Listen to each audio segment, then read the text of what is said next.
All right. Okay. All right, guys. Well, yeah, we'll go ahead and get started. I think the app is still trying to download here, but that'll be fine. So, but yeah, thanks for your time. Thanks for you guys' time too.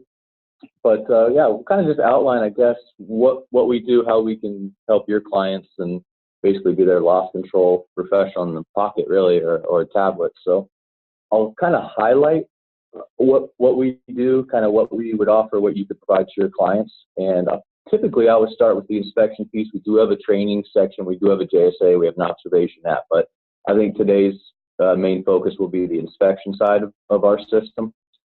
And with that, we have a couple preloaded checklists that come with our system here. I think, Steve, we're about 15 or so, I think now, roughly.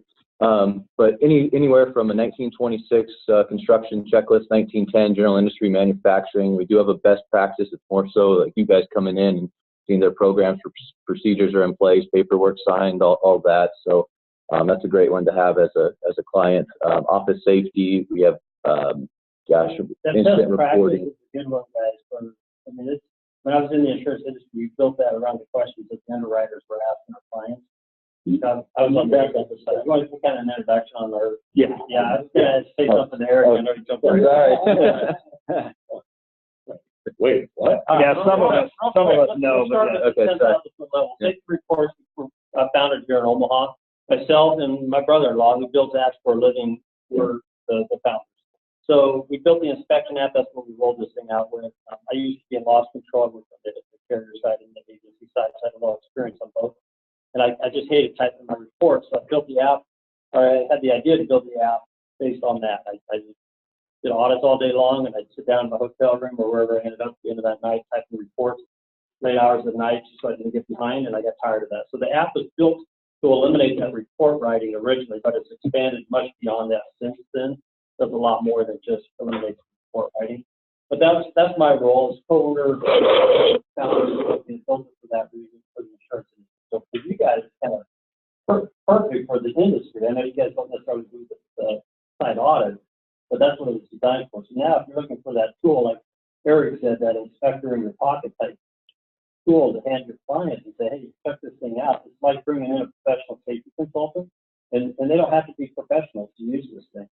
So we have all that built into it. So they look like they're professional when it's done, and they kick out some really cool reports.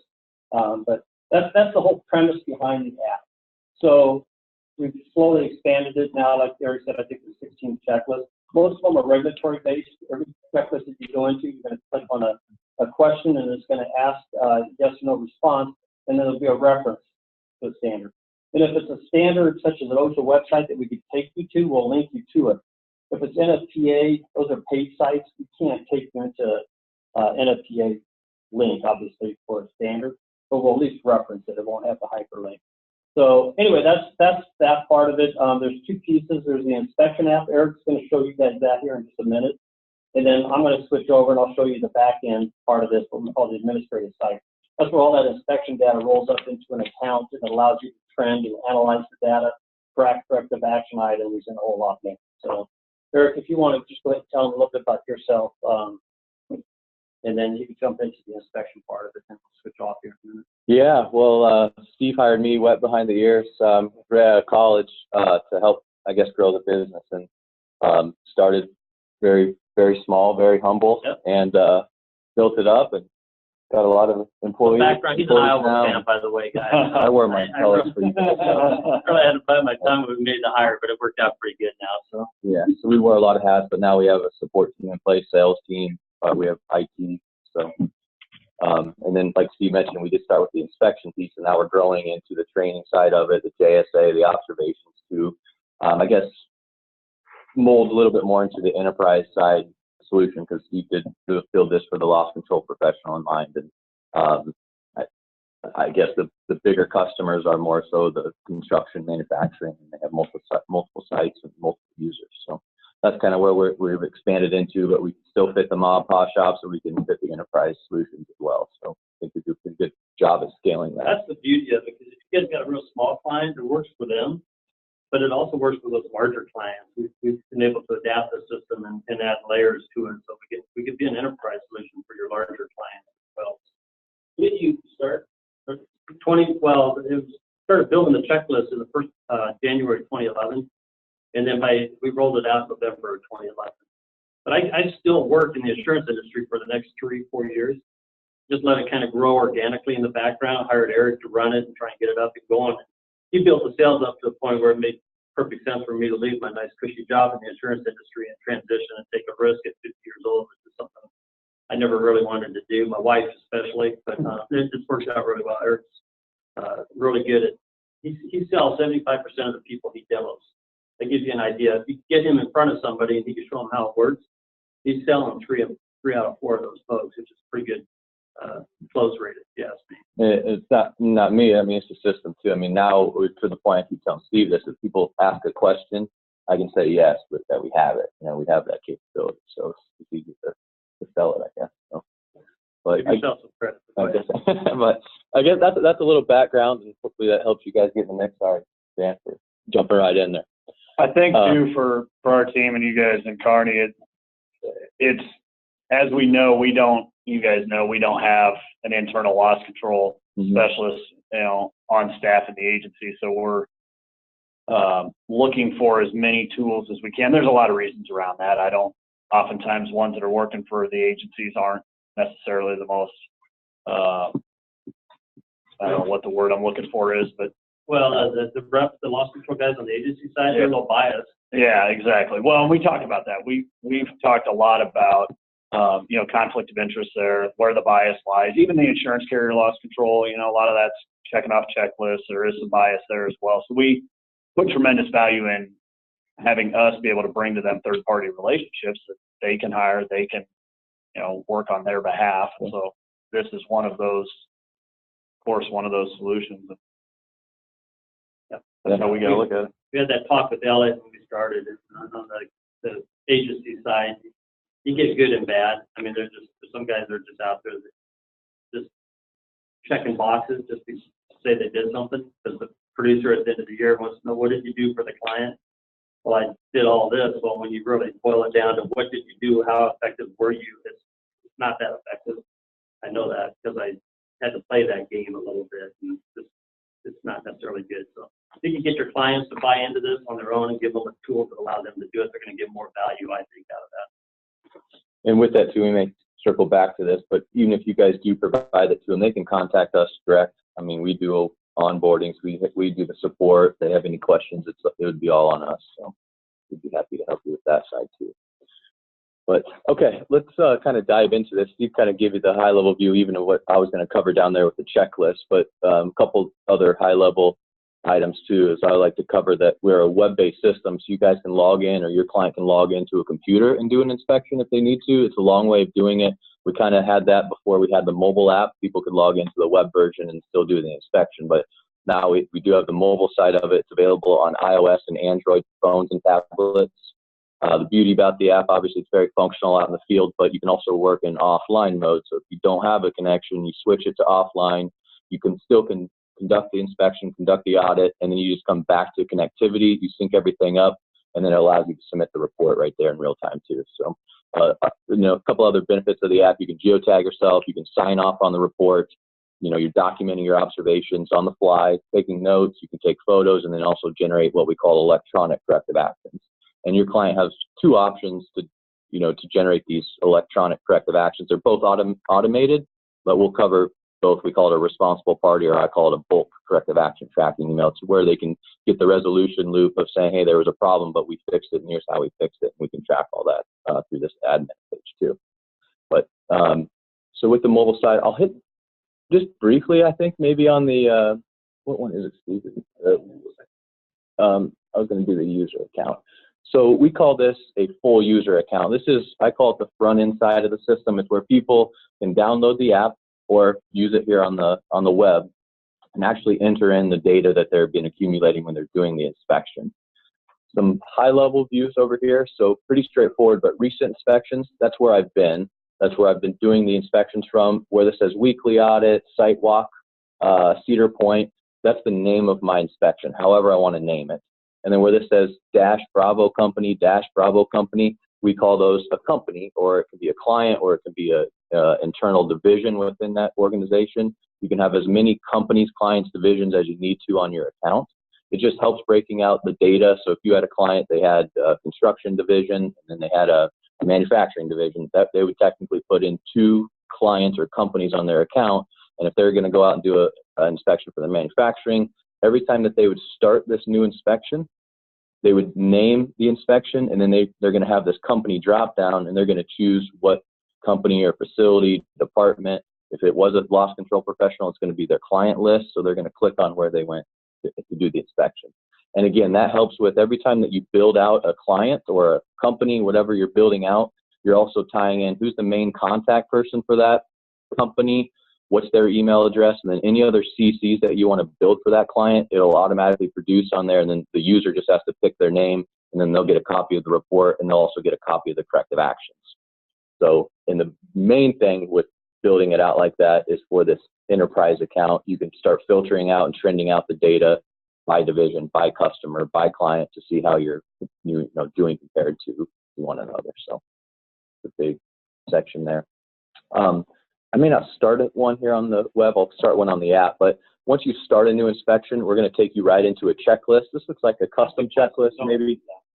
So with that, again, like Steve mentioned, we have about 16 what I call preloaded checklists. They're all customizable. So take, for instance, our 1926 checklist.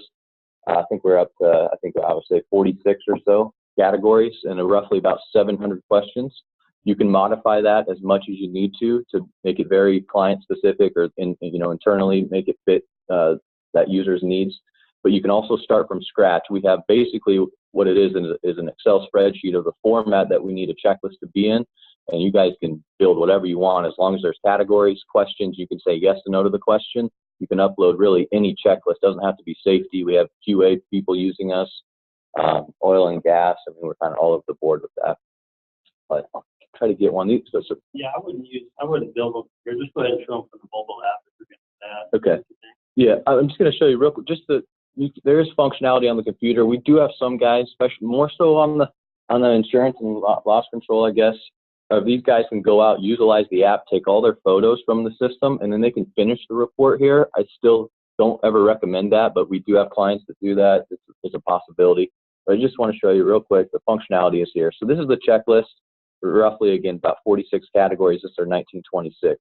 But you only click on categories that are applicable. So your client would be coming through, and if they do spot an electrical safety hazard or a positive observation, they simply click on that category, and then it opens up into what we call the subcategory levels, or the actual inspection items, where we do reference the OSHA standards. And then after you mark on a yes or a no, we do give you the ability to actually get to that standard. So if anybody would question them internally, if they're ever unsure of the standard, if they're new to safety, they can always click that link, takes them right into the web page. And we can't take you to the middle of a web page, but we can at least get you to the page that is going to have that standard, and they can read through it. We have some larger clients. I think it's more that, I guess, the more enterprise solutions, they have what we call, it's called an intranet, and they have their policy standards on there. So if they create their own questions or they upload their own checklists, we could link them to that intranet for their policies rather than OSHA.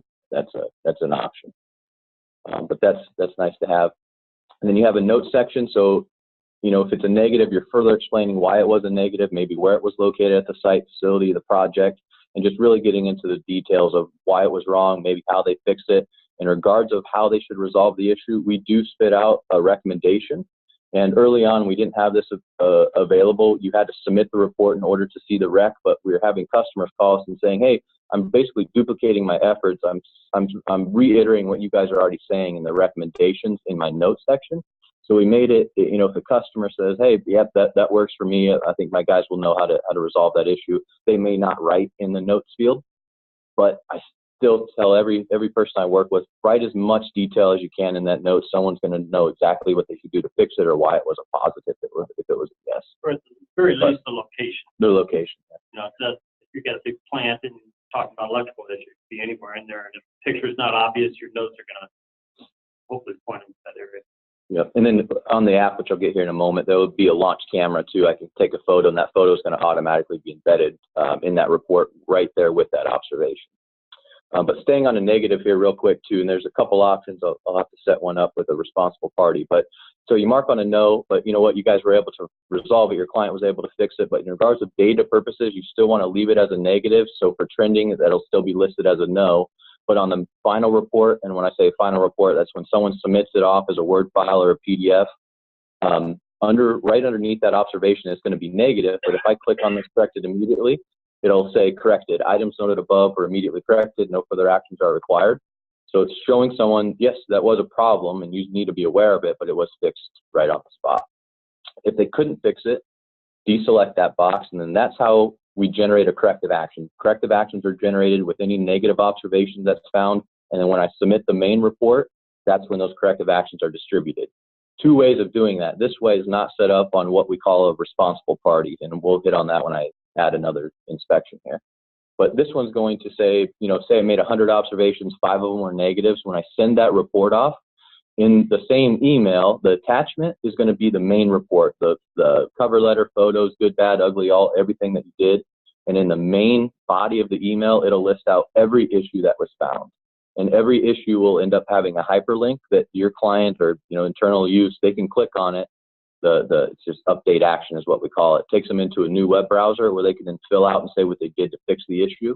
And all those items are then, you know, you're able to trend that out on this admin account and make sure that those are getting resolved.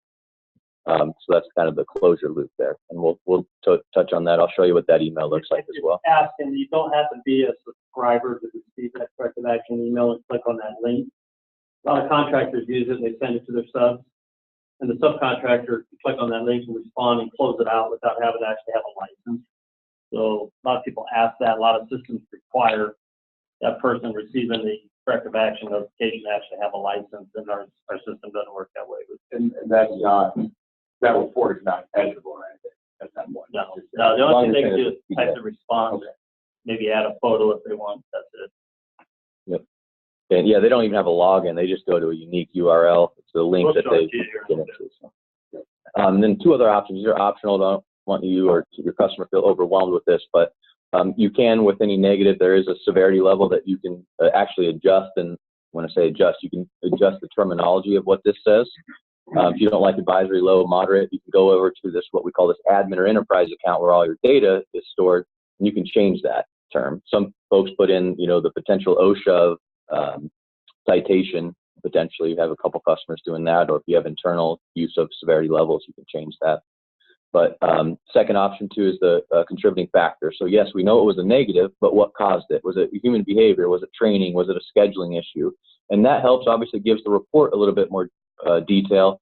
But the biggest thing is for the data trends. So you go say the first quarter, well, we had 30 issues, but you know, there was 25 of them that were training issues. So, you know, what's going on there? You're really drilling out to why those issues are happening.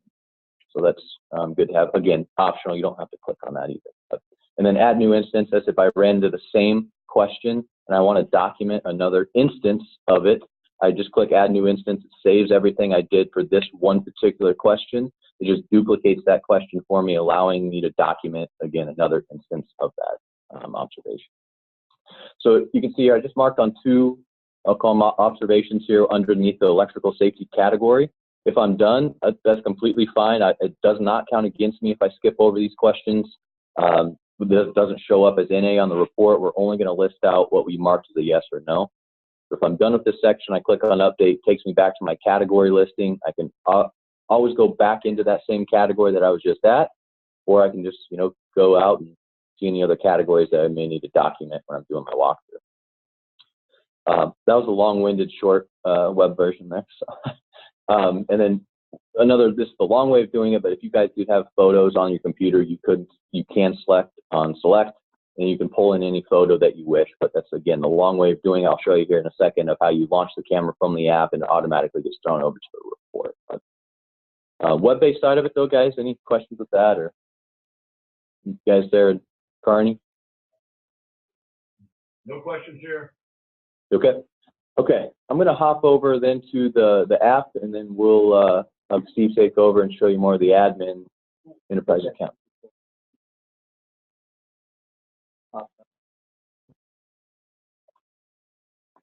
Nice. Okay.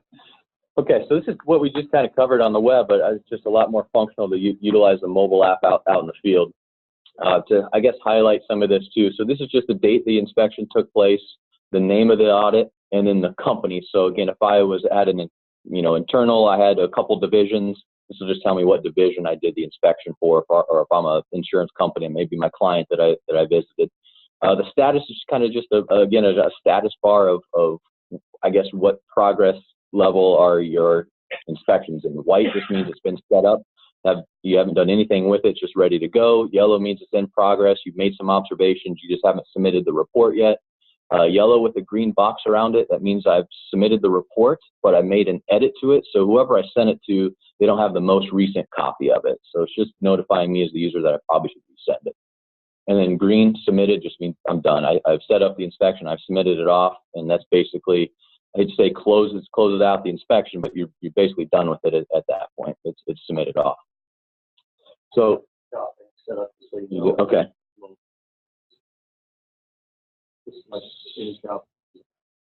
So what Steve was saying, there's two options. So for, say, a construction client, we have what we call a job bank. Maybe they have projects going on that may last months or a year. If they don't want their users to come in here and type in all this information on their own, they can set up a job bank, and they just create, say they're building a, Costco, or they're building the new LinkedIn place here in Omaha. They could have already built in LinkedIn in this job bank, and they just click on it, and then the user out in the field, they don't have to worry. Let's just say, actually, just going back to Walmart. And if I click on Walmart, then it pre-fills. The only thing that will change in here is the date. It'll give me the current date. But can I change it here? Pick a different one. Yeah, that's fine. I'm just going to change this. But if that was accurate, you could. So change that. Okay, all that is set up. It's master good. Some of those jobs got changed after they were put in, so this works. Okay, all right. So normally it pre-fills all those for you. It will, yeah. So the demo account, we use it for beta testing, so I had to change a few things and mess it up. But and then again, reiterating, if you don't have job bank, you can just go right into all of this detail, and you say, the inspection name, however you want, and I'll run through this. So the inspection name, whatever you want to name the report, the date. If you know you're going to go out tomorrow, you're not going out today, you can always change that, manipulate that date as much as you need to. Check mark. This allows you to say yes and no to the questions in the checklist. We do have a numeric entry. I don't think I'd ever suggest it really, but it's just a numeric value for each question. Like maybe you're looking at fire extinguishers and 5 were fully charged and 1 wasn't. You could say 5 yeses and 1 no to the same question. But without getting into too much detail, I think I would always do the check mark, especially compliance. It's all or nothing, yes or no to the question. Then the inspection list, for manufacturing client, maybe they're utilizing the 1910, construction 1926, and company. Again, that's if they have multiple divisions or whatnot internally, or if it's a insurance client, they can have multiple. All of that is loaded, so estimate. Because you don't have the location, you don't have contacts, you don't have all. All right, let me take a step back then. Just hit that drop down for job bank.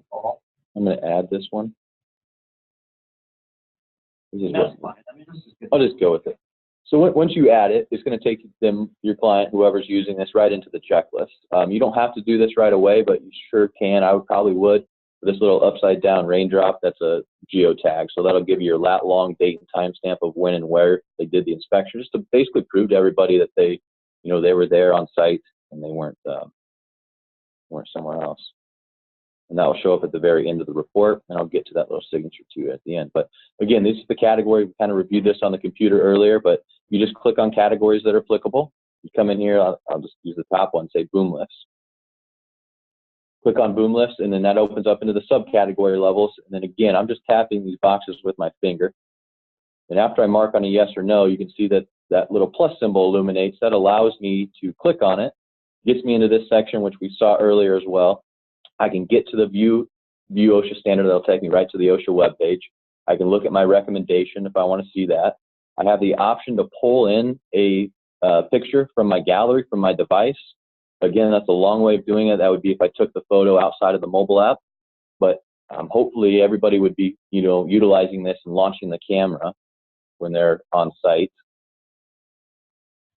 I'll take a picture here. And once you take a photo, you click on use photo, and this will then give me the option. I can draw on it. You know, technically, if it was a negative, you probably want to put some red arrows and circles on it, really pinpointing out what you're referencing there. If it was a positive, you can make that arrow and circle green and do that as much as you want to as well. Then you have the option, you can put in a narrative, maybe why you took the photo, where it was located within the site facility, what's wrong with it, really anything you want. We do limit you, so was it 300 characters? 150 characters, so you got to be pretty short within that section, but we do give you a note section that you get a little bit more detail, but a picture does 1,000 words a lot of the times anyways. But when you click on upload image, that is now actually getting tied to that observation. So when I submit this report, it's automatically there, and we'll take a look at that here in a second.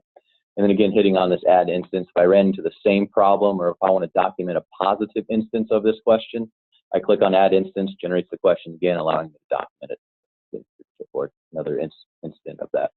Have the option again, if I was able to fix this immediately, have the box to select on that. If I wasn't able to fix it, I told you I'd set up a responsible party here, but a responsible party for an internal customer, someone utilizing this, it can be a foreman, superintendent, manager, whoever this is.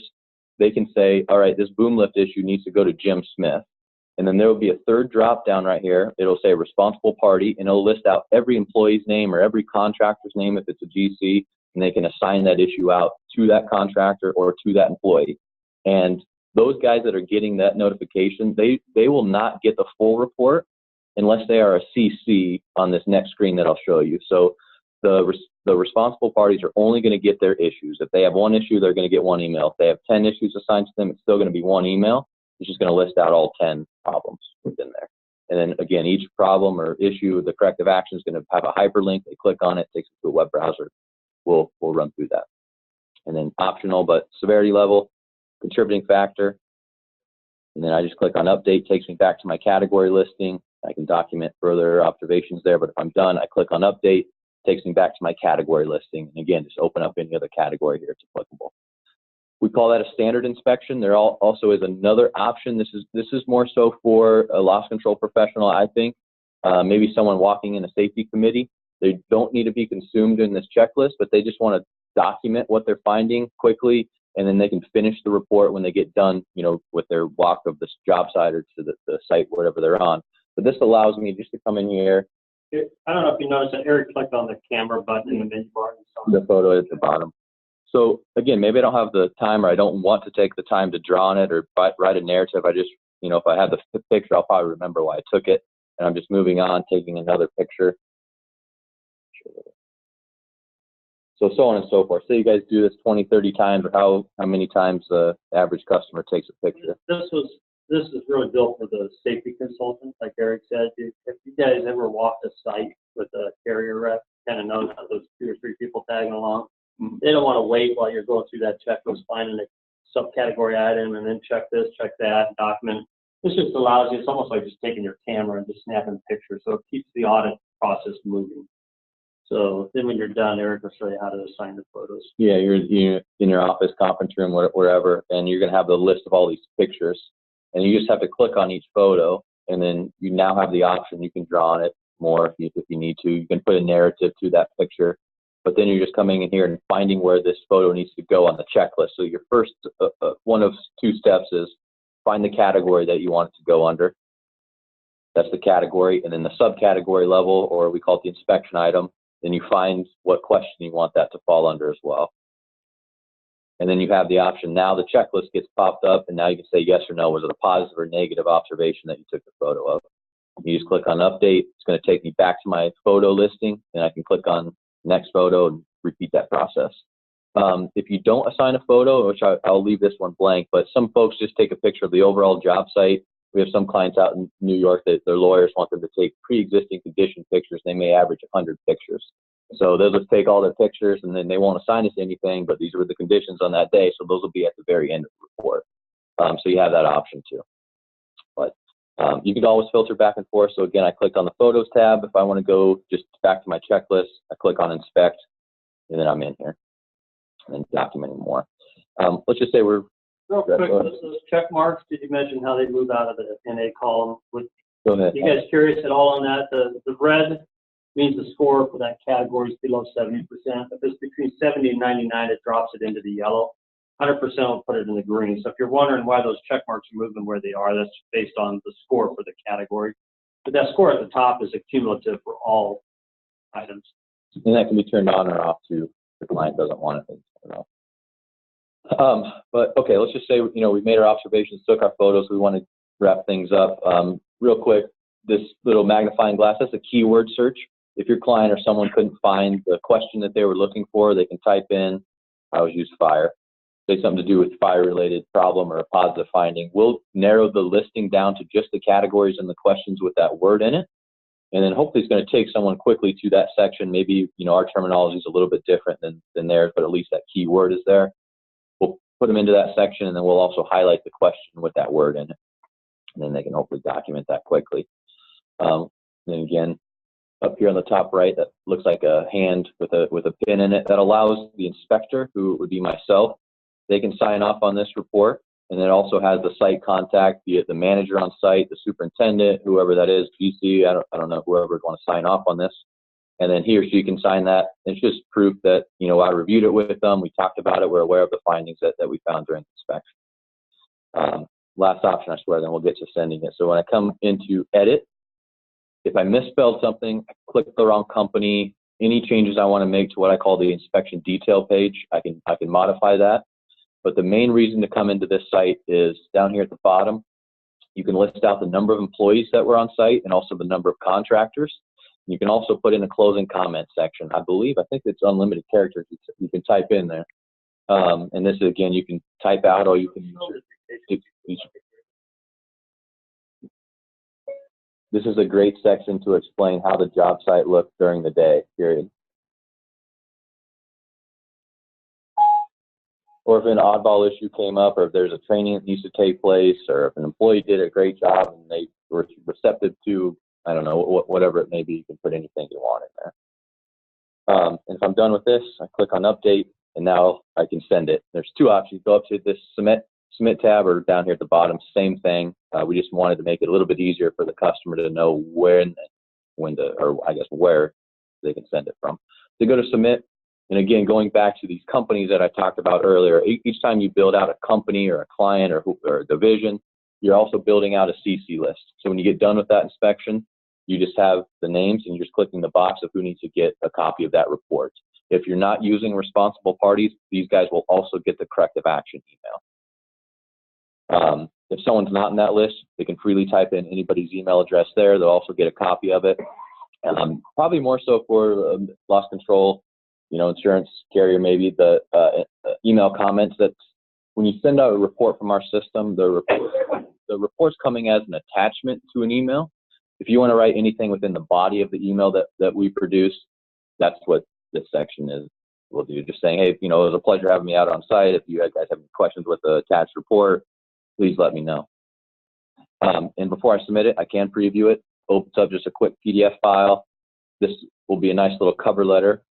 Internally or externally, whoever. If you don't want that, if someone's mainly if they're using it as internal purposes, they may not send this cover letter. I still try to push them to do so. But this is our logo. This would be the client's logo, not ours. The date of the inspection, main contact person for that customer that they did the inspection for, brief description of what the report's in regards to. That can all be modified if they have what we call our enterprise account. Reiterate who submitted the report, disclaimer statement. I think our attorneys wrote that. We're probably 80–90% of our customers use ours. You can put your own in there. And then after the cover letter, you're getting into the actual document. So we will reiterate who the inspection was for, the project name, or however you named it, the customer, the date of the inspection. I did not fill out a location, but that I've seen a lot of things there. That could be the physical location, say 100, Oak Street, or that could be a city, town, state that you did the inspection for. It's kind of all over the board. I think it was originally designed to put in like a street address for that. Scope of work, that was some gibberish there, but you can also put the scope of work, what's going on that day during the inspection. I can turn this sideways. And then we're listing out categories, alphabetical order. Again, skipping over any questions that were skipped over, they're not showing up here on the final report. We're only listing out whatever you marked as a yes, will show up as a positive finding, and it'll be bolded, or I'm sorry, it won't be bolded, it'll be black font, your positive sentence to the question that was asked on the app, and then we'll reiterate the OSHA standard. Anything that was marked as a no on the app, it'll say issue identified, it will be bolded, in red, recommendation will come with that, reference to the standard if anybody questions anybody on that, because that link will also take you what we saw earlier on the mobile app. So we link you on the app as well as what I call the final report, which we're looking at here. Someone can click that link and they can read through that standard. If we put a severity level on it, this will be listed. Contributing factor will also be listed out, and then any photos that we took will also be listed there too. And then in my narrative will fall right underneath that picture. We almost did a white lie there. You can only do 99 photos per question, unlimited photos per report, but there is a limit per question, which is 99. I don't think you'd ever hit 99. But, Photo, every fire extinguisher in the facility, probably 60 of them. And so he attached 60 photos of fire extinguishers to the question on fire extinguisher fully charged. Really big waste of time and ink, but yeah. Anyway, it did send the report, so. Yeah, that brings up a good point too. There's really no, again, there is no limit to how many photos you can take. It's where it gets tricky is that a report can be over 10 meg, which a lot of servers don't send and receive that large a file. If it goes over that limit, we still, I say submit the report.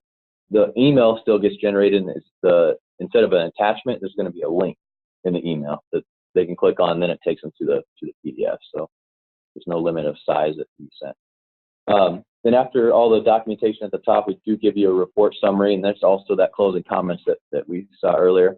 But this will reiterate how many negatives I've had, positives, which gives me the total final score, percent positive score, which is based on how many yes to no responses were captured. However, it does get dictated, and this actually doesn't tell us here very clearly, but the bottom two here, this will deduct, so the serious or extreme deducts 5 percentage points from the overall score, and the critical will take 10% off of the overall score. So you can weight the severity level, and that will also dictate that final score. Then we'll reiterate who it was submitted by, and then actually second to last page here is my geotag, lat long, date and timestamp, signature files of who did the inspection, who is the main contact person at that site, and then what we talked about earlier, if I don't assign a picture, I do have a dedicated page that says additional photos, and they'll just list out any photo that I took. Maybe I probably should have put a narrative to that, just explaining why I took that picture. But that's what that final report looks like, and I'll let kind of Steve take over. But as soon as I submit this, it goes out to whomever I've CC'd it on. The corrective actions are generated, but once I submit it, all that data then goes over to what we call this admin or enterprise account, where your client can start filtering out, spot their trends, schedule trainings, maybe JSAs that they have to create. So I'll kind of have you take over, Steve. So real quick, guys, just ask any questions on the inspection piece. That was probably more detailed than what you needed, but it does, you can see there's a lot of features built into this. Anything there that you would think your clients would need that wasn't built into it? Oh, No, hard to say. Yeah. I mean, you got 700 plus questions in a category, or in a checklist. Usually I bet you that covers 95% of what most OSHA compliance auditors are going to cite. That's based on my experience, and it's based on the past 6 years of doing this, where people have sent us back and say, hey, you don't have anything in here that covers this. So then we go, oh, you know what, that is a pretty common issue, and we missed it because, you know, there's 10,000 different regulations and standards, but we can't put them all in the app. It'd be too cumbersome to work with. So we try to narrow it down to the most commonly cited stuff. But it's customizable, so your clients can eliminate categories, questions, and add their own to it. I think as you transition from the inspections to now the admin side of it, for us, understanding at the client level, our clients, you know, how it's most applicable, how you're seeing them use it, how they're taking the data from inspections and then going back to, you know, their management team and reviewing what the inspections are, helping us understand that would be key. Because essentially for us, where it fits in is we're out meeting with a client, and our clients are going to be what you would expect them to be, anything from your mom and pop 5-employee manufacturer to your large heavy road contractor with hundreds of employees all over the country. Essentially, it can be anything in between. There's going to be different levels of use, but for us, we would have identified obviously safety as a risk concern of theirs. Maybe they're not comfortably managing it internally. We don't have the internal loss control. Carrier can help out a little bit, but it's not great. So we want to then say this could be a potential resource to you, helping us understand how it's being utilized, how it can be utilized at the user level. All right. Is going to help. So as you transition, however. Yeah, one of the things that might be helpful for y'all is do you do training? You guys ever go out and do like a year-end review for your clients on how things are going? Yeah. So from an insurance and risk perspective, not specific. Not really. So I was gonna say, because a lot of this data that they can pull from here, you can dump into a nice presentation. A lot of times that's what these folks are doing, and building a presentation to show that 10,000 foot level of where they're at. And then they can drill down into a category, say their top 5 categories. These are the issues that we've identified. They can drill down into that, and then develop a training plan, for example, around what they're seeing in that area. I think what we would probably do is we would help them build that on their own, essentially, kind of hold them accountable maybe to within a plan to say, all right, if you've utilized safety reports throughout the year, you've done these inspections, you've gathered the data, now what are you going to do? You know, All right, well, let's go to some of the data, and we'll see where that takes us here, guys. In fairness to Eric, he used my account, and there's a couple quirky things on mine that I probably should have gone through with him to start. So he didn't see responsible party, which is kind of a neat feature. Your clients will really love that, and some of the reports that they could generate with that are pretty amazing, actually, and that's what really helps, I think, build a strong safety culture, showing them the back-end data. So this is the dashboard page. Can I minimize? Let's get that drop down. All right, so we're going to keep track of your totals, obviously, here. This is pretty straightforward stuff. There's a little donut chart showing total positives, negatives. Most of the clients using our system, especially if they're doing them in-house, they're well into the 98% positive range. So that's good or bad. That tells me, one, that they're not as self-critical as maybe they could be.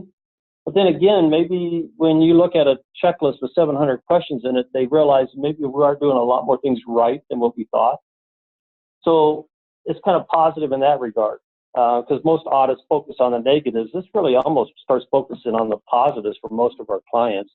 And that's a valuable weapon in and of itself, because now if OSHA comes in and they're having to defend themselves, we've had so many customers come back and say, we've showed OSHA this data, and we've done our due diligence. We had all these inspections. Here's our percent positives. We're able to show them all of this, and then OSHA's coming in best case, they're vacating the citation, or at the very least, they're reducing it from a serious to other than serious, because they're still blown away by what they're doing here.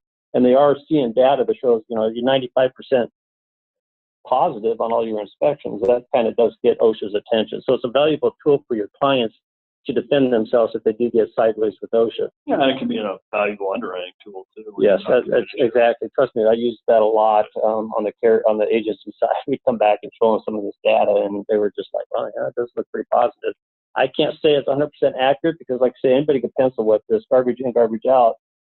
But you know, consistently, you're going to see scores in that 95% range, and you could probably subtract 3%, I'd say, on average from most of those to get a more accurate score. But it's close enough in most cases, and the underwriters do like to see that.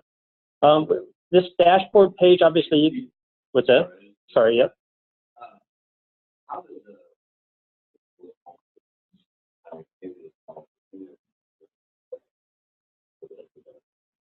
Mm-hmm.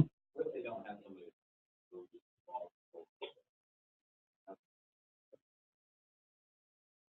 Well, they're probably not going to do what we call a photo-based audit. That's typically for more seasoned state professionals because they know what they're looking for. But what they're going to do is, what I've seen most people do is with those folks, they start out by saying, all right, guys, I want you to focus on these 3 categories this week or this month. It's fire safety, it's HAZCOM, and it's whatever.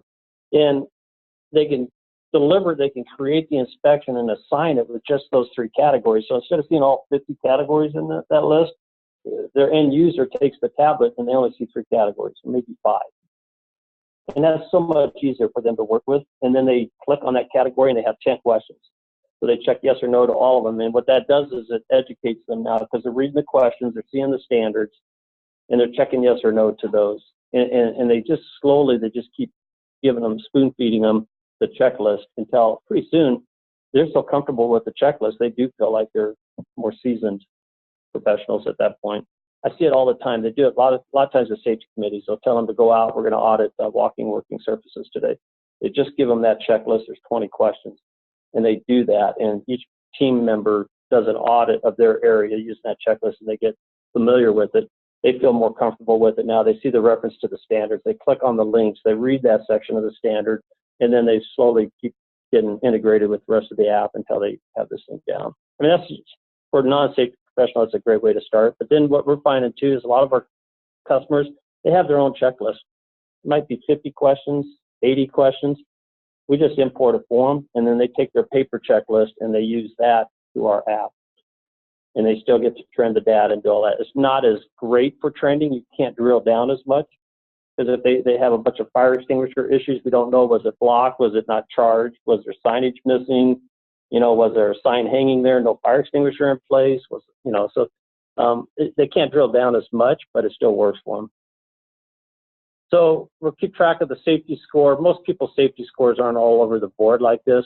They're usually up, like I say, in that 90% range. We're going to give you a list of the categories by checklist. Most people are going to use one or the other checklist. They don't have, like Shell Chemical, big company, they have all their custom checklists. They probably got about 20 checklists. They click on each checklist and review the data. For most people, they're going to click on one. They're going to see that Aerial Boom List has the most number of violations, and that's only because this is my demo account, and you know that when you demo, Aerial List comes first, so you tend to click on that, and it's just the one that gets cited the most on our app because of demos. But we're going to keep track of your top 10 over here. Both feet on floor basket, top of ladder secured to prevent side shift. So there's 25 violations where somebody wasn't standing on the floor of the basket, 17 where the ladder wasn't secured, and so on.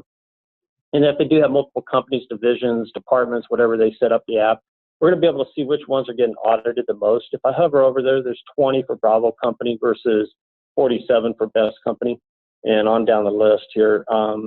These guys, I'm not even sure why that's not recording there. It's showing 0.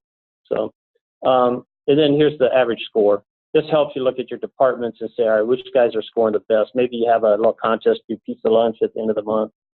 The top 3 departments, top 3 scores. Now that could be good or bad because you're encouraging them maybe to pencil with it and give themselves good scores, but just kind of depends on how their system's set up, whether or not that's of value. If they have multiple inspectors, we'll let you know who's doing the most audits and then how they're scoring as well. So you can kind of see which inspectors. I always call this the hard ass award. The guy with the lowest score down here is the guy that's out there being probably most serious with his audits there. So which one? Oh, what's that? Yeah, they're on the sale here. You guys still awake there in Kearney? Yep, we're here. All right. And then lastly, the dashboard page. We keep track of all the open, closed, and pending items. So remember when Eric said you complete a report and you send it out, we'll go to my inbox here and find that in a second. I'll show you how it looks. But if they close them out, they get a good close rate. And you'll never be 100% if you're doing ongoing audits because you always got current stuff out. But for the most part, you want to be in that 90-some% close rate. If you're not, then you're not doing your job. And this is the part that will bite you in the butt if you got OSHA showing up at your facility. You can show them all day long. We did this many audits. We, had 58 violations identified and 9,500 or 950 yeses. But then they'll say, well, what'd you do with those 58? And if you can show them that you close them out, then that's really a feather in your cap as far as trying to, settle with OSHA on any type of penalties. So most people have more green than red here. I just don't close mine out. How do you see this being used or applied? Not even as much. Obviously, there's the clear OSHA compliance element to it. Mm-hmm. If you're doing this, you're going to be pretty confident you're compliant with OSHA. You're going to learn. Your team's going to learn. You're going to have something to go to OSHA. How are you seeing people use it for more a function of safety oversight in the organization? Meaning, that's probably the OSHA compliance piece is big, but then for us, as we're telling our clients that they need to build internal safety cultures, they need to have the mechanisms in place that we're talking about, how they hire people, how they manage post-injury. But then in between there is, how are you managing safety? How are you making sure if you've got a job site in Ogallala right now that superintendent or supervisor is going out and getting his team to do the toolbox talks? Or is that a function in here? Or well, I mean, the only way you can do that is to be able to do some sort of validation type audit, right? So Right. somebody from the home office would literally have to go out there, and that's what a lot of times they hire the loss control guys for, right? Go out and, Well, So but you say most of it, how they doing? yeah, like, I guess, The accountability there, because I mean, everything's tied back to it. yeah. I'm just, yeah, so right, so like in that case, what I'm trying to get my head around is if your executive team of contract, chiefs, whatever, and your road contract, and you've got a job site out in Ogallala, and you've said to your superintendent, look, you need to have, you know, it's a 2-month project. Every Monday morning, you're gonna have your safety meetings, you need to go through these topics, blah, blah, blah. This is a platform, I assume, that is being utilized a lot to make sure that those are happening, the documentation. the training app will do that. You can run training reports all day long and be able to see if you assign a weekly toolbox talk, for example, you're gonna get reports back. They're gonna tell you who's doing their toolbox talk. You're getting ahead of All right, But yeah, we're just talking about the inspection piece today. right, But we have some other tools that can be used for accountability, and the training app is one of those. The JSAs is another. So, but what we have some people doing those, they're building a custom checklist. For example, they call it their new hire checklist, and they put it into the app, and they go to a work site and they say, all right, I want to see anybody that's been hired in the past month. They raise their hand. All right, they go set that person aside, and they have a list of maybe 10 questions they ask. Do you know how to report a safety violation if you saw one? What is the company procedures? And that individual, if they answer appropriately, they can check yes. So there's ways to audit policies to make sure that they're happening the way, you know, they're being followed. That's just one example. People are using this for so many different ways to build. This app right here, the inspection piece that we showed you, can be used for safety observations. So PPE is our requirement, and I want to see how many guys are wearing their reflective vests on this job site. I'm going to go out there and I'm going to use that numeric entry that Eric told you about, where I could say, all right, I'm just going to count the first 20 guys I see who's wearing their safety vests. And if it's 19 yeses and 1 no, that puts it in the score. They got a 95%. Their goal is to have 100% at the end of the month. So they're going to roll all that data up and be able to see which jobs submitted the observations for safety vests, for example. So they can use it to drill down on certain areas like that. But again, primarily this is an inspection app, so that's kind of what our focus is here. But if you're looking to identify trends, we do have some programs. I'm not going to run it on mine. I'm just going to go to our website and show you there's a really neat report. Now, it takes a lot of data to get this in the system. This is a negative observation training report. It's going to take, now this is kind of hard to see. I'll blow this up a little bit for you. Oh, you guys see that all right, everybody? So we're going to list the categories and then the questions, and then we're going to show you the number of observations each month. And in this particular report, if things are going along good and we have low frequency, for example, flexible cores maintained in good condition. We had 5, 2, 4, 8, 9. So then all of a sudden there's green, which was our average. We were in that bell curve down here. Now we're getting a little outside of it. 8, 9, 11, 12, 14, 15. It started going up. So we're going to give you that ability to look at this and run this report once a month and kind of see which way you're trending in a particular area. And you can look at this and jump into this and say, all right, electrical receptacles covered. You know, we didn't have anything for a long time, and all of a sudden it starts going up into the red here. That might just be a function of, hey, that's our focus this month or the past quarter or whatever it is. It could be an indication that you guys need to get out ahead of that and what we call more of a leading indicator. But this is an example of one of the reports that you can run with our system. by person, right? Stephen, when they do a certain training, if they see that number that was red, it grows to green. Yeah, and that's, they can see whether their training was effective. They're going to say, we're going to really focus on fire extinguishers. So they do that training, and then they follow that negative odds trend and see which direction it's going. That works really well, though, if you got third-party auditors that, you know, are serious about what they're doing. So you got to remember, your clients, they're not going to want to ding themselves. So that's the one side of this. They got to feel comfortable if they see something, document it, check that immediately, correct it, because that happens all the time. They find a bad cord, blocked exit, they slide the pallet over or whatever, and the exit's not blocked. They don't want to document that as a negative. But with our app, we got to encourage them, go ahead and check that no, check immediately, correct it. Nobody's going to have to do follow-up. There's no corrective action. But now it's in our database at least, so we can use that data to hopefully identify those trends. So within that, that was just the dashboard. You can run that dashboard over here and define your date range and do whatever you want. There's so much more you can do over here. I won't run a ton of these. The one that gets used a lot, whoops, I don't want to do that. We'll leave the date range, but we'll select the construction checklist because that's the one that has most of the data on. And there's so many filters over here. I'm not even going to get into that, but you can drill down and run this by department, by division, by date range, by individual contractor, by whatever you want. So this report is simply all of that data that we collect with the mobile app, and it dumps it into a spreadsheet. And typically we set these up through our report scheduler. So like if I'm the safety director at ABC Company, this report shows up in my inbox first day of each month, for example. I can look at this thing and say, all right, how are we doing from an observation standpoint? So this is for a 12-month range using our 1910 checklist. I can see I'm averaging 72% for my boom lifts. Here's my asbestos. I only had 29 observations and so forth. So there's a ton of data in here. Remember, if you got 700 questions in this checklist, it's going to accumulate pretty quickly. So I got 97 inspections, 1,100 observations with a 79% score. I can come over to category totals and say, all right, which categories are my issues showing up in the most from a frequency standpoint? So now I can sit down and say, well, boom lifts by far, we kind of explain what's going on there. But I can highlight the areas where we want to maybe focus. And then I can drill down into those. So ladders and stairs, what are the issues? Well, I just come over to ladders and stairs. Sorry for the scrolling here. Whoops, I went too far. And now I can sort this, and it's pretty easy. This stands out right there. The ladder's not secured to prevent side shift. Apparently I use that a lot in demos. But that helps them to drill down within that category. And this is where people really start to formulate a training plan. They're going to look at this and say, geez, we got to do better on ladder safety. Let's work on training.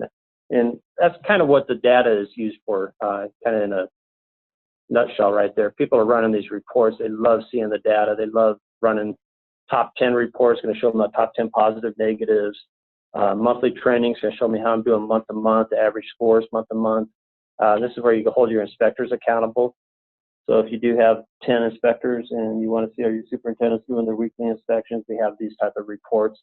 I could schedule reports and assign them reports. I can run this open jobs report. So every Friday afternoon, I get a report. We had a large contractor do this, and it'll tell you everybody that had an inspection scheduled that week that didn't turn it in. So if they had 3 or 4 names on that list, they were getting after them, saying, hey, where's your report this week? So they were kind of keeping them going on that end. A lot of different reports, guys. One last thing, and I know hopefully haven't gone too long here, but if I jump over to my John Doe account,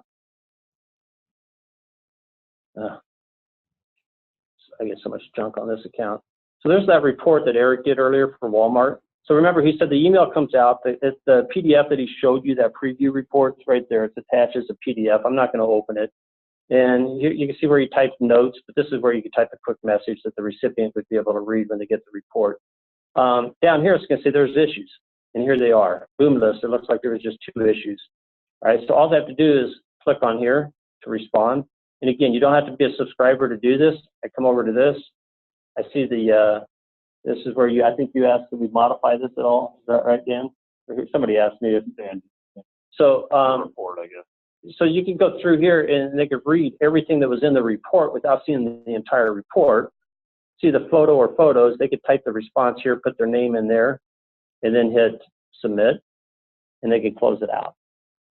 So this is how easy that part is. And as soon as I do that, and I probably need to do it more often, then my donut chart at the bottom of this chart here gets more green. So What kind of training time that people not take their cost? You know, honestly, we used to do a ton of support. We have thousands of customer subscribers right now. We have 2 people on our support staff. And the issues that they deal with have more to do with somebody doesn't have a connection and they don't know it. The app's not working. Well, then we find out they don't have a web connection. Let's get you in an offline mode. And then all of a sudden they figure it out and they're good to go. Our support is just about minimal now. We've scheduled an hour to do the training, but typically it takes us 30 minutes. And that extra 30 minutes is there if they need the assistance. But then after that, they're almost on their own. We're hardly doing any more training after that. So for these customers getting to the cloud, We set up we block an hour out, yeah. And that's basically what our support people are doing now. They're just running. Yeah. They'll be ongoing. Usually it has to do with the administrative stuff because the administrator gets on there and they want to know how to run reports and schedule them, and they have certain scenarios that we got to go into user-defined settings. And like I say, it's an off-the-shelf solution, but it's got so much customization built into it. We can do almost about anything for somebody.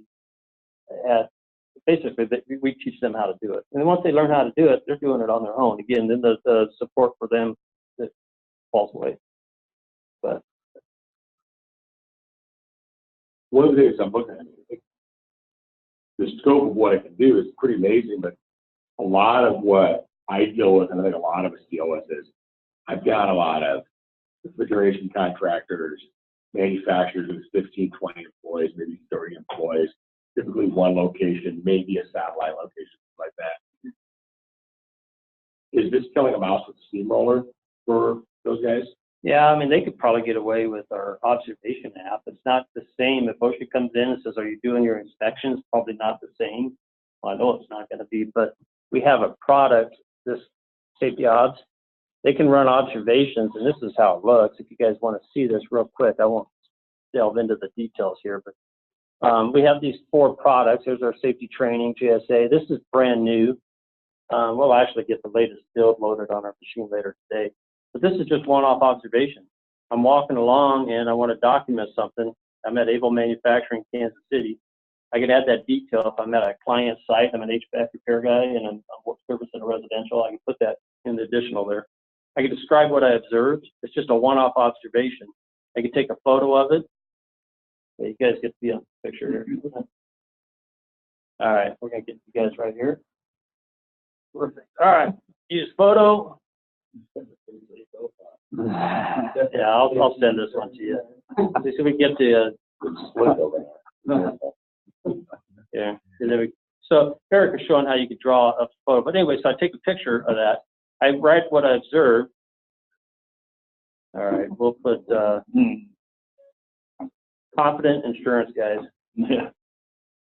You can falsify the report. Yeah, basically, you're right. I told you that. You can pencil whip just about anything. So if this is a negative, it could be a positive or negative. I'm going to put BDM. Assign it to a category. I'm just making stuff up now just because I want to get through this. And then I hit submit. So they could use that. This is a whole different product, and it just takes me over again. That starts over again. So they can take the smartphone out, make a one-off observation that they think needs to be addressed. All of that data goes into this. Let's see, close that down. All that data goes into the observation reports.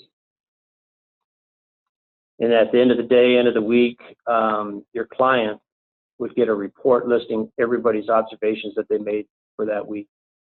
It's kind of like an employee suggestion box, but it's built into their phones. They're walking along and they want to give an attaboy, they can. They say, hey, I saw Joe wearing his safety glasses, a face shield, using the chop saw. They take a picture, they submit it. But then obviously it can be used for the negative stuff too. So these are the observations that I've completed so far. I have 3 positives, there's negatives. Here's the last one I just submitted right there. So it's not the same as doing an inspection, but I can get some data from this. This is it. So that might work better for somebody like that. Yeah, I'm just trying to think of what I have that has about 8 where they need to, With it, and we've seen those smaller guys that even contact us. They don't necessarily, I think the inspection app's good for them too. Those guys are more focused on, they do toolbox stock as well as JSA doing installs. So, I mean, we still have a potential solution for Yeah. them. So they can track their training history, they can track, driver certification. okay, Items such as that. I'm seeing more and more those smaller guys contacting us, not even concerned about the inspection. They're concerned about the JSA toolbox stock more so. Yeah, so maybe you could, I guess, give them that up. Yeah, there's so many different solutions, and that's what almost complicates it, doesn't it, Eric? Now that we've added all these products, now it is, but we used to just have the inspection piece, and we made it work for observations, we made it work for incidents, we made it work for that and the other. Now we customize the solution. It's just a little bit more work. That's why we're hiring another. Yeah, I mean, I guess I was just looking at that, and, I got a guy that's 15 employees in a metal fab shop, and, we're going to 700 question, survey. He's gonna say, yeah, I'm not doing that. Yeah. Wait. Yeah, and so that. You gotta also keep in mind that we're gonna identify the risk. Right, and then I just want to make sure that I was understanding that it's not. Yeah. That's not what this is. And I would tell you on that end of it that custom checklists are the way to go if you're worried about overwhelming them. Usually the safety manager loves the full blown because they're like to audit to that level. But you're right, an area supervisor, they're going to be over. Well, to use that full checklist for starters, but like I said, a lot of people wean people into it by just saying, I'm going to assign these 5 categories. We want to focus on these areas. I don't think I look at that. Okay. Well, as far as customizing the checklist, yeah, there's so many ways to do that, but I don't know that we need to get into that detail here, but, I need to go to inspections. JSA. It's job safety analysis. Oh, JHA. Yeah.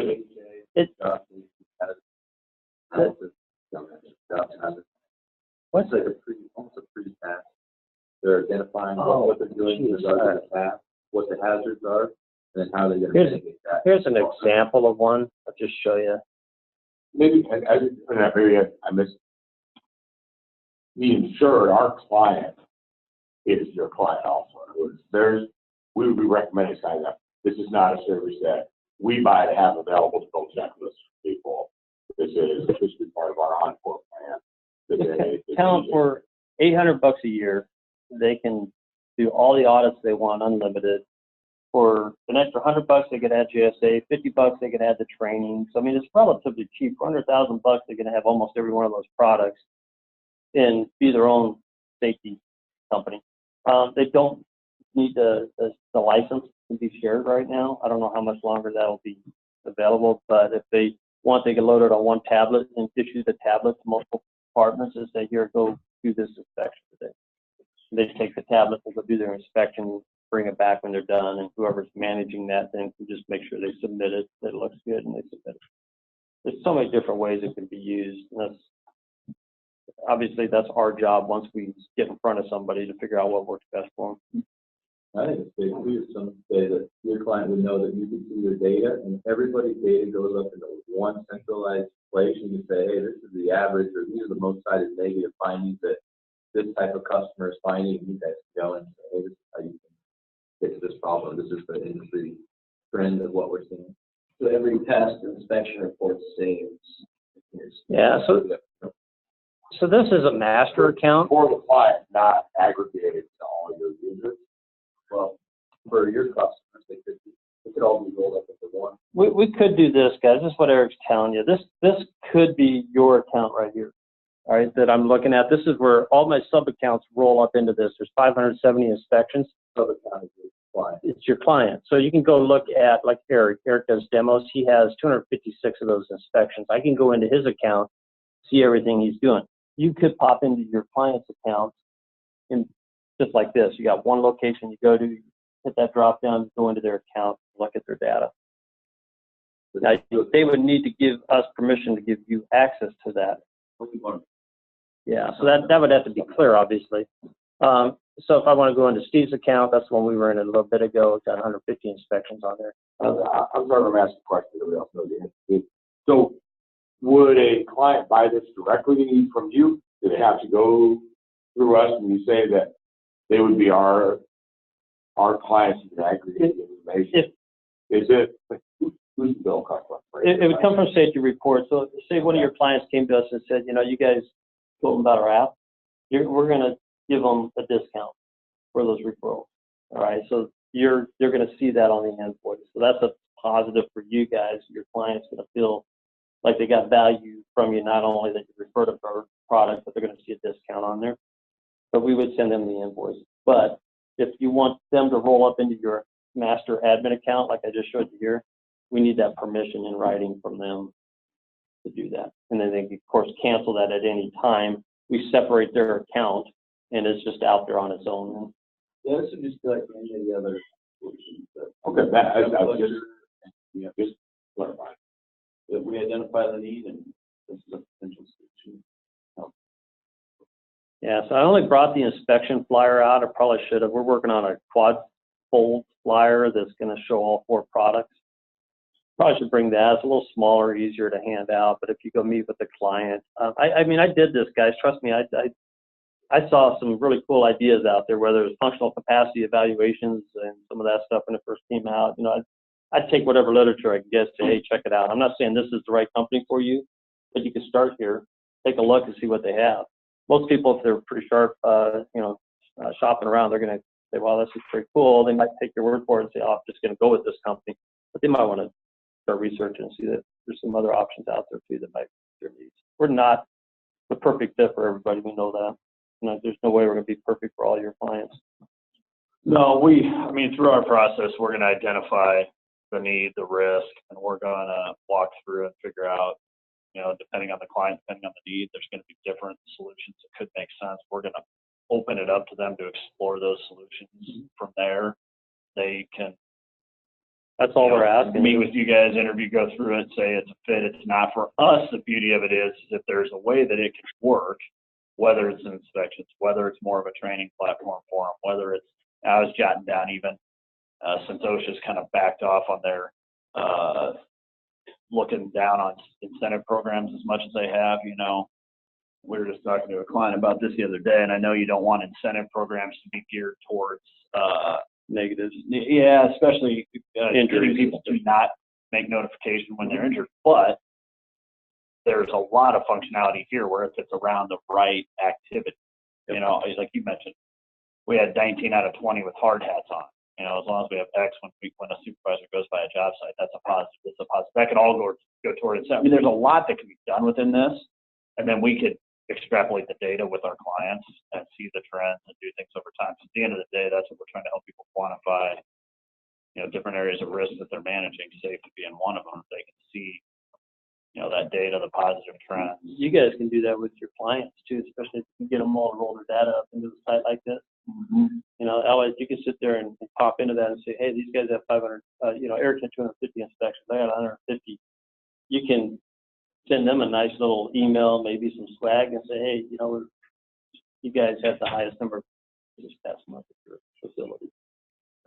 Don't tie the score into it. They could have had the worst score of anybody, but, you know, at least they're out using the app, they're doing inspections. But yeah, for safety incentive programs, this thing works really, really well. Yeah.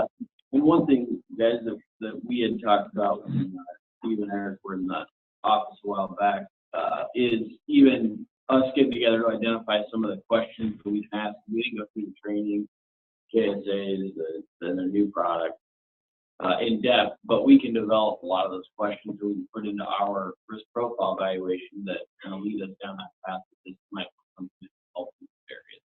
So we can work on kind of the bank rows to talk about too. That is the tough part because our company is growing so fast. We're adding new products. This is the third product we've added, probably about 6 months. And it is really hard for us to keep up on the literature side for you guys and make sure we get the information out in front of everybody that we want. But we would definitely be able to customize something for you guys, very specific question answer type. Or fact we can do that. We have our it. own formats that we put that into. So just understand what those 3, 4, 5 questions can be in each of the areas. They're designed to generate dialogue and be determined. Then we come back and say, hey, hold it X, Y, Z. Looks like safety reports might be a good solution for you. Then that goes into our plan to evaluate that solution. What about like multi-location restaurant accounts that may have the same type of stuff, maybe stuff, but what if they want to have their own sort of their own checklist that they want to have reviewed by every manager, regional manager, whatever you see. Could that be then uploaded to your system to track? Absolutely. Way. Yeah, we have people doing that now. We'll take their custom checklist, we'll build it in, and if it's a multi-location site, they'll have their one corporate master account, whatever they want to call it, and then they'll list their different restaurants underneath that. it works great. Eric just sold an account, right, that had, 17 different locations up in Alaska, Washington, California, up in Northwest. And it's 17 locations on there. They're just going out auditing each location. They have Did you have something to build? Get a loan for restaurant? I used to, well, we have a few clients, don't we, right now? Yeah, we do. I mean, there's a custom checklist that someone's built. We don't have a preloaded one that comes with our system. If you guys have some areas, and obviously, the hood, the grease, all that, we don't necessarily have that on our 1910, but you could build it to our 1910, customizing that. There's a lot that would fit. That's the thing. I did Boston and truck stops wherever and all the restaurants.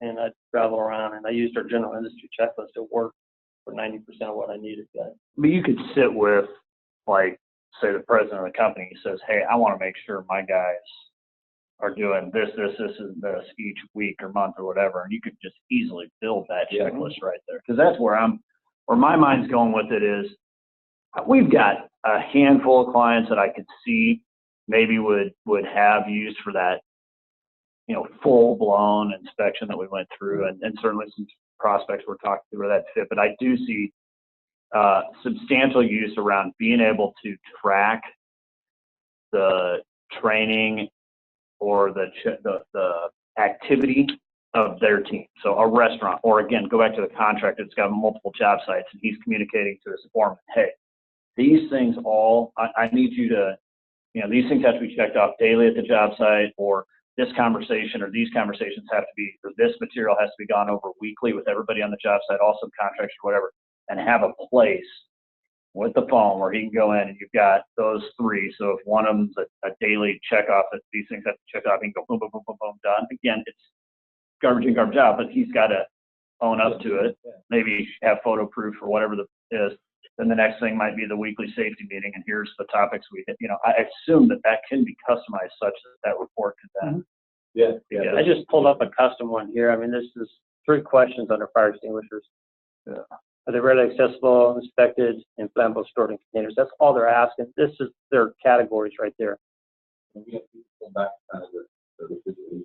I mean, we have people doing DVIR, daily vehicle inspection, before they go out, they do a quick check, break, brake lights, all that. Jeremy, you still on?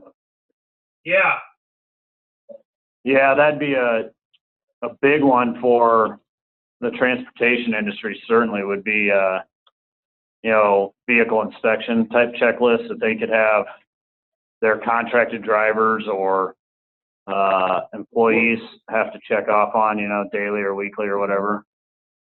absolutely. So, are the custom ones that we can build, like say we wanted to have one for restaurants? That's exactly the question I was gonna ask. Yeah, that we had built as an agency, just so that we don't have to redo it every time with the client. And that can be done, we just like say, hey, we think this. And those would be exclusive to our clients.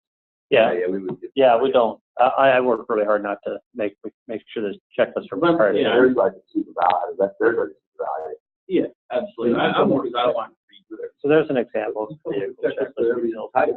Your small guys, your big guys, your Like I restaurants. said, we can come up with, because a lot of us do a lot of small manufacturing that somebody could probably do, you know, whatever interval safety inspection. But I can see something else being too daunting, or them having to develop it being a little too daunting. But if we come up and say, hey, we built this list, here's how you're gonna manage it. Restaurants, transportation, things like that. That seems like a much more pragmatic application of it. So would we have like a master account then, where those would be housed, or none of those? Well, chances are if we built it, we'd build it into a spreadsheet like this, guys, and this is an example of one. And then as you have a client that wants to use our service that they sign on, we would import it to their account. And it would become theirs to manage. You could easily build, I mean, if we just sat down and said, all right, transportation, restaurant, small manufacturer, contractor, and we could pretty easily go through industries and build out a handful of checklists that would be kind of proprietary to us. They can be edited and added to, but you just upload that. You get this base, and then they can put it on their account, make it their specific. Yeah. Theirs. So what's different about ours? You need our logo show up on? We talked a little bit about that. Remember Yeah. that discussion, Elliot? What did Jeff say on that? He said maybe. Well, but where it would show up, it's not necessarily in the app, but like on some of the reports. Yeah. When they generate a report, it'll say powered by, and it'll have your company. Yeah, that'd be cool. I think there's value there. I agree with you. If you're gonna go out there and We want promote to it to remind that them, level, we want to remind them where it came from. Yep. And get them to associate it with us so that if they're using it, they don't feel like they're with someone else. So it's only $800 a year for the. it starts at $800, and I say that for a single user license, it gets them all the administrative stuff, all the functionality that they would need. But I'm trying to figure out is if we want to have an app, so like we have a restaurant account, 30 locations. We want to have you can back this out. How much is it cost?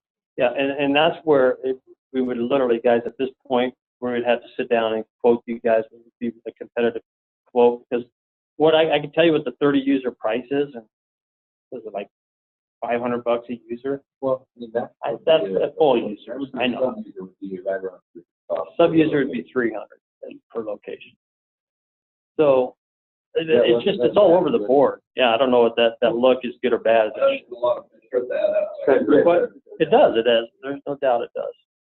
What's the sub user and a full user? Sub user, the app works the same as a full user, except they can't hit start new inspection. They need an administrator to assign it to them. And the nice thing about that, though, is the administrator can assign it to them and say, I want this done every week, and they'll make it a weekly reoccurring. So every week, Monday morning at 8 a.m., it kicks out an inspection, assigns it to them, they open up the app, and it's there waiting for them. All they do is click on it, do the inspection, and hit submit. It's more than Yeah, it's a lot easier to do accountability on those. But here's the deal, though, guys. At the level that you're talking about, though, that's why I want to say, all right, $300 for 10 locations, 20 locations, whatever it is. Let's stop and just say, a big picture, what are we talking here? I mean, if you guys were to sit down and say, gosh, we're going to refer this to you guys, be hundreds of users, then those numbers kind of go out the door. We would have to do something different with y'all and come up with a price that makes sense. But we would also have to have a commitment to say, you're going to push that really hard to get us to X number of users so that we can make sure that price can hold it, yeah, based on that level of use. Well, maybe we can stare as we get more users. Yeah. We have to think about that here. I mean, say you get a restaurant, I mean, there's different ways that we approach it with it. Say, look, if it's a big enough need, you need this in every store. Every manager needs to have it. Maybe they have regional managers, like there's probably one of the 3 regional managers now. Maybe they have it at the regional manager level and they're supposed to get out monthly to each store. You know, there's different ways that we say, hey, you can do it at the store level for this, but if that's too expensive, there's also another solution where you get regional managers. And we have, I think there's different ways. we have the ability to do a web only, because if they don't want to use a smartphone or a tablet to go out and do the audit, we could give them a web only license. And that's totally a different beast for us. All they can do is sit down at their computer and do an inspection. So that ability to go out and snap the photos from the mobile app goes away, but so does our training, because the web is real easy to sit down, somebody use the web. They basically take a paper checklist, they do their audit, they come down, they sit down at the computer, and they enter all 20, 30, 40, 50 questions into the app, and they hit submit. And you guys got to go out and get some data on that and start talking to people and figure it out. I mean, it's helpful to know that you do all those. Those multi-locations, get the volume. that's the whole thing. It'd be based on volume. So if you ask us on this scenario for this one account, tell you what our base price is now, but I guess if we're thinking bigger picture, guys, and we see that you're bringing in 1 or 2 accounts a week here, and all of a sudden we're going bonkers on this thing because you're bringing so much business in, then we would sit down and say, all right, here's what we're going to do. So, walk through the sales process that we talked a little bit about.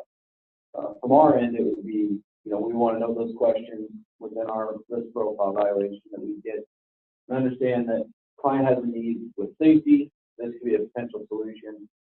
And we talk about what do we do then? Well, I would give them Eric's card and have them reach out to Eric and get a web meeting set up. I would assume that we would all probably facilitate that, but that's rough. So basically, Eric would do the demo for the client. I mean, either way, we're going through my contact, or you give me your client's contact, and I can Yeah, we would just, Or there's just a web link, they could click on it and set up the web meeting just through the Yeah. link. So that's there's what I so many mean, we ways. would probably just make the introduction, say, hey, Eric, we discussed this with this, and we'd have already talked on the phone or whatever.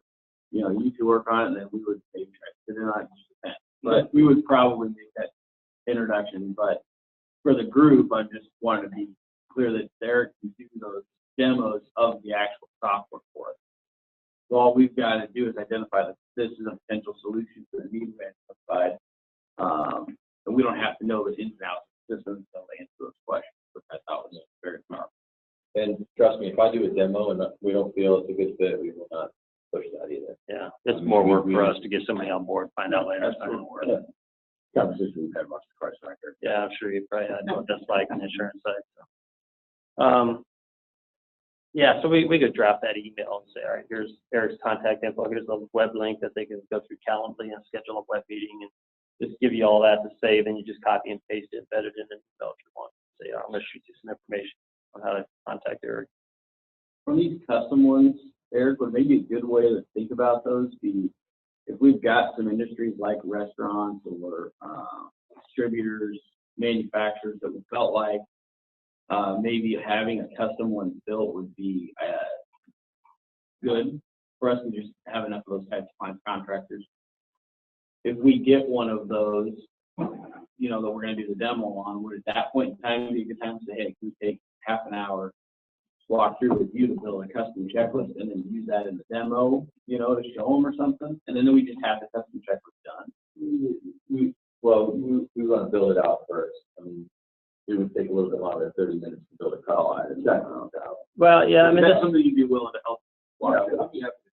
this is one for playground equipment. It's 50 questions.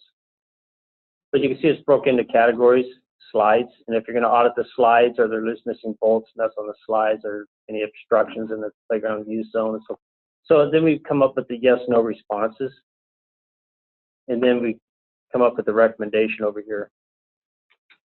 So this is what takes a little bit longer with our app. This is probably the only inspection app that I know of out there that it was built for safety consultants. If we want a yes/no response and a recommendation. But now for your clients, we don't have to do this type of recommendation. We can simply just put in their address deficiency as noted. We just followed our generic standard rec. So that eliminates that. But we take your questions and we formulate it into a yes/no. All I was thinking is we didn't have to get the restaurant. It's definitely doable. I think we're getting a little off there. You know, I think one of the better options maybe instead of starting from scratch is we can send you, you'll probably kill me for saying this, but we can wipe out a lot of the information, but give you our 1910 checklist. And you can take away the sections that deal with your clients of that particular industry won't use. You can still have a lot of our categories, a lot of our questions. It's easier said than done, though. I will tell you why, guys. Let me just go to our general industry. But if we're doing a restaurant checklist, having ladders secured from moving side to side, probably not as relevant. Yeah. Well, but that's our construction.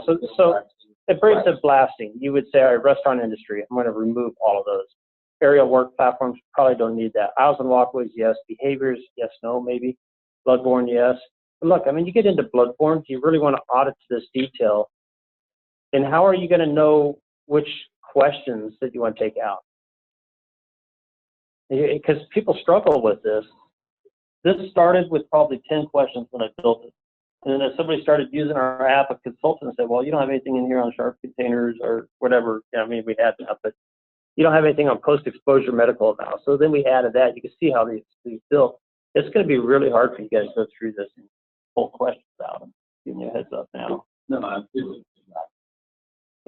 Yeah, But you can also, everybody can get this list, but again, you go and customize it on their account. I mean, you go in and take them away. You can sit down with them one day saying, you guys do anything? Or you'll know. You really have to find things. And then too, I would like to see the practicality of that. this is real proprietary. I don't send this out. Even if we had a non-disclosure, I'm just afraid it's going to get out there. This took me a year and almost a divorce to get done. That's all I did in 2011 is work on this on weekends, evenings, while my wife said, let's go do this, let's do that. I said, no. I built a checklist and referenced the standards and to the subparagraph level and then built the links to them. I just don't pass this stuff out. Okay. But doesn't mean I can't give you the stripped down version with just the questions and no references, and I've done that before. It's too much. Which is probably more what we. Yeah, I just wanted to check, I'm checking the practicality. Yeah, so if we did that, let me see, I think that's the standard And script. I'll go back, we're trying to push our customers to use our checklist, because Steve, I mean, we're in emails, we're getting customers coming in, we're keeping on top of OSHA standards, but if anything changes in regards to OSHA, we can track that for you on our list. That's the beauty of using our checklist, it really is. And if you have a custom checklist, you don't go into each customer as a custom one and say, hey, these are the things, you know, you may never make it on yours. We don't do that. We'll send you an email saying, hey, these are the changes that came up that we made to our list. You may want to incorporate that into yours. So that's why, again, we still push, give them the whole checklist, but go in and take away the categories that don't apply to it, take away the questions.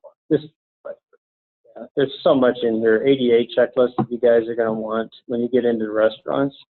I haven't built this yet, and it's just I don't have the time. I got it started. But, you know, you get into parking spaces.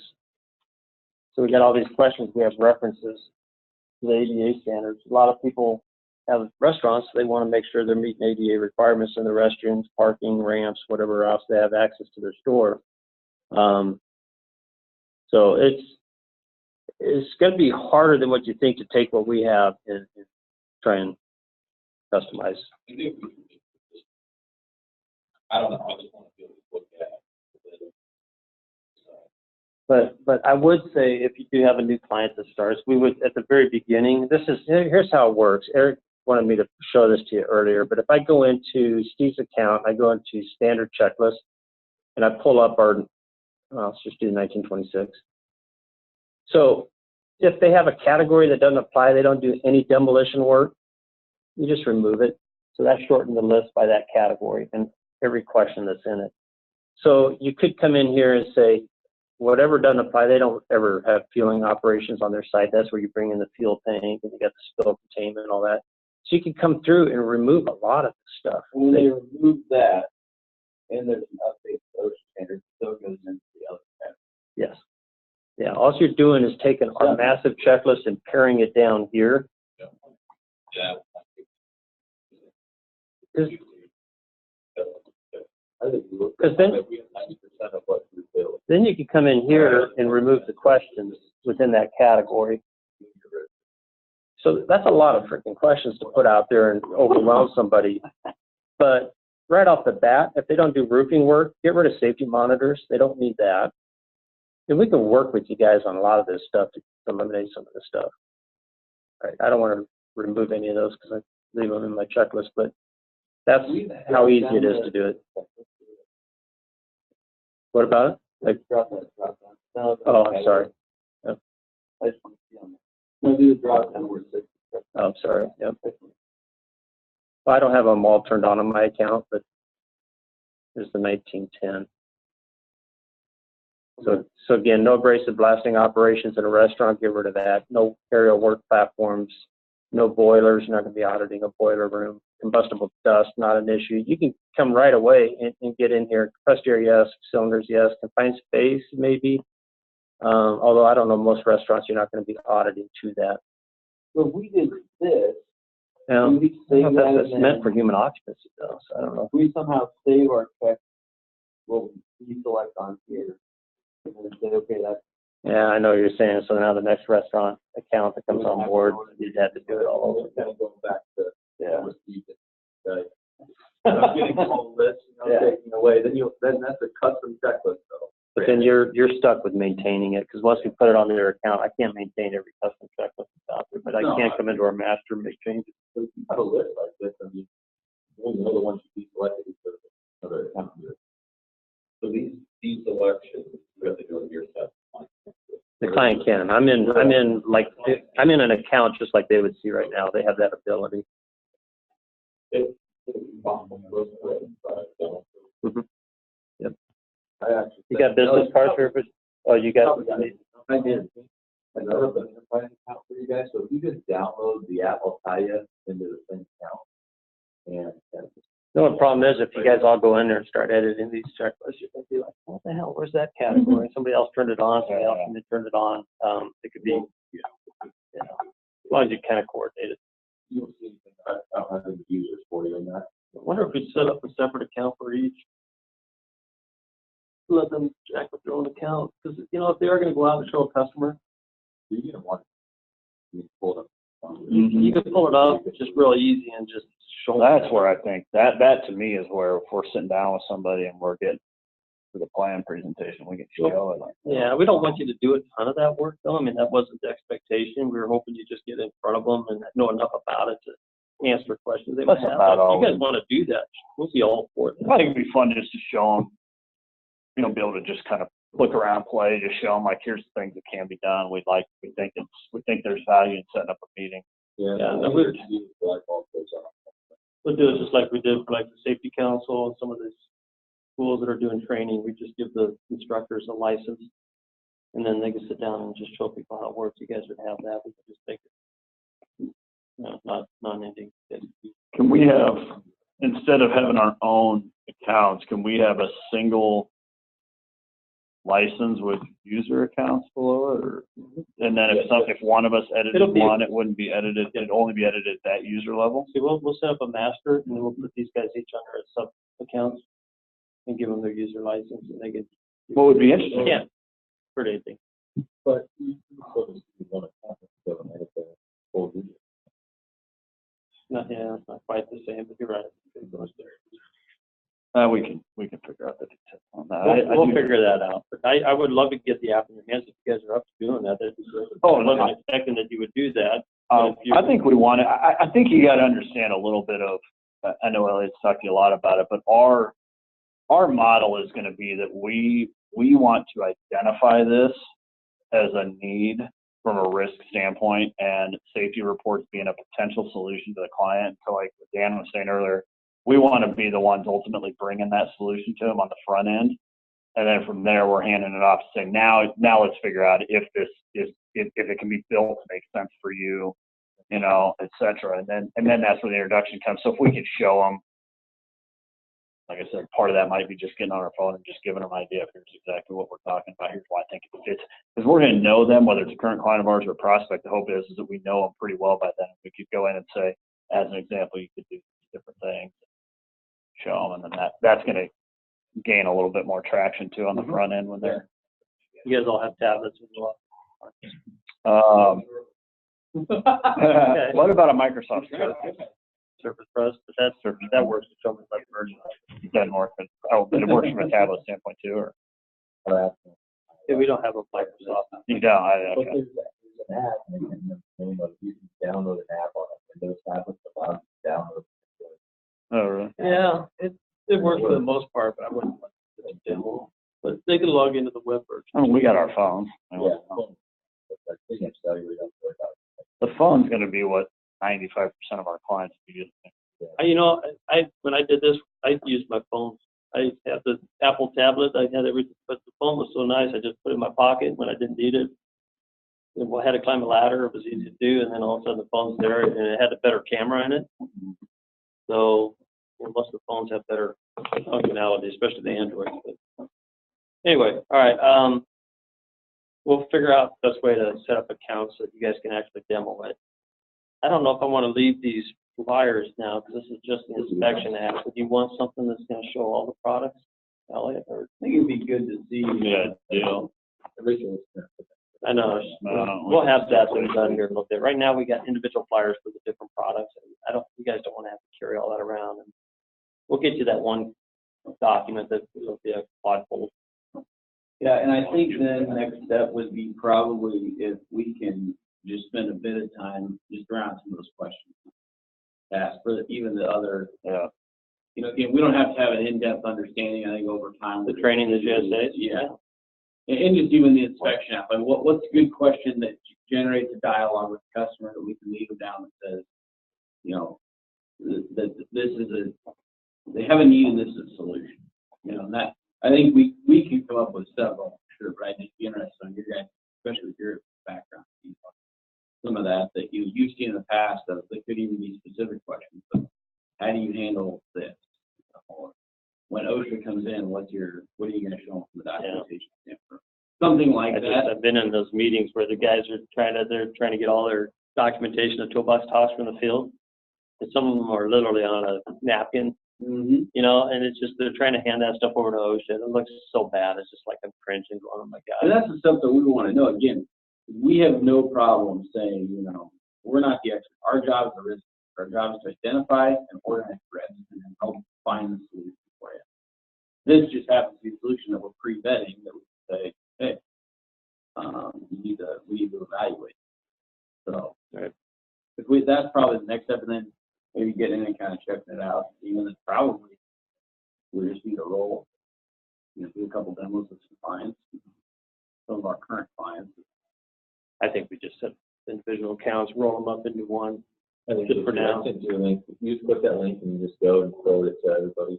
Yeah. And then they'll click on it. So that's gonna create the username and password, and you can log into the web, but you can also download the app, put in that username. Then we'll see that as You they actually come in, we'll download the create app the now. accounts.